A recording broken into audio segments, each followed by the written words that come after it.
Bonjour. Alors demain, tu fais ton tout premier combat à Arès. Ouais. Déjà, dis-nous comment est-ce que tu te sens? Alors je me sens super bien, j'ai fait une grosse préparation de plus d'un mois. Donc physiquement, j'ai pu travailler avec ma préparatrice JN, avec mon oncle, avec Fernand aussi à la MMA Factory, où on a fait des entraînements toute la semaine, tout le temps. Franchement, je suis au max. Alors tu es passé par le 100% Fight, Ouais. Hexagone, Cage Warrior, maintenant tu es à Arès. Ouais. Est-ce que ce changement d'organisation est selon toi représentatif de ton évolution en MMA? Oui, bien sûr, bien sûr. Je pense que rien n'arrive par hasard et je suis ici aussi au bon moment, je pense. Arès, c'est une organisation incroyable, franchement. Je pensais pas que c'était autant le feu. Et donc je suis là au bon moment et non, ça ne me fait pas une grosse différence. J'ai pas plus de pression, si c'est ça la question. Pour moi, c'est pareil. Un combat, c'est un combat. Et donc, quand tu dis que l'organisation c'est le feu, Ouais, est-ce que tu peux nous expliquer pourquoi, qu'est-ce qui te plaît tant ici? C'est bien fait, en fait c'est bien fait. J'allais combattre une fois au Bellator et le combat ne s'est pas fait à l'époque à cause du Covid.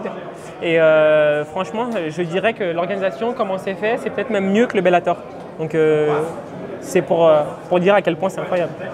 Pour parler un peu de ton combat de demain, tu combats sur la carte principale. Ouais. Tu devais de base combattre contre un Brésilien. Malheureusement, le combat a été annulé à la toute dernière minute. Ouais. Là, tu te retrouves avec un nouvel adversaire. Toujours un Brésilien.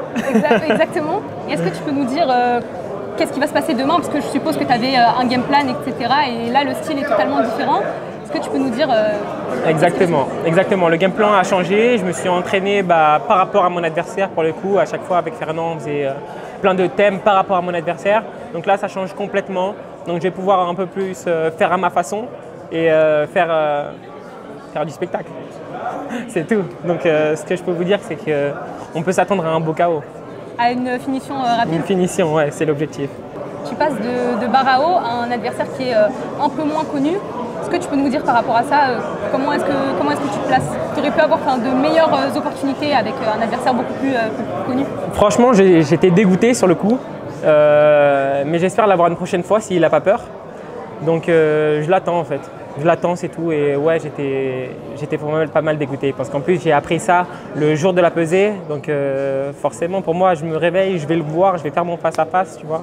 Et non, rien du tout. Franchement, j'ai pris un coup quand j'ai reçu l'appel. J'ai pris un coup, mais on est prêt. Ça reste un combat et mon adversaire, je ne le prendrai pas à la légère. Voilà, c'est tout. Et est-ce que tu pourrais nous parler de tes ambitions? À court terme, ce serait donc de remporter ce combat, mais à long terme, est-ce que tu te vois rester à Arès ou bien évoluer et puis trouver peut-être une autre organisation? Alors, mon objectif à long terme, c'est de devenir champion de l'UFC.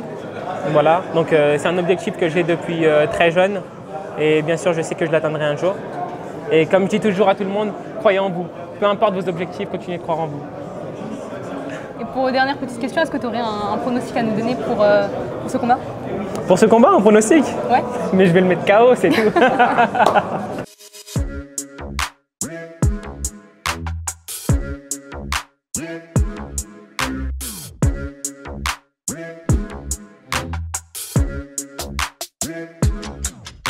I'm fucking coming for you!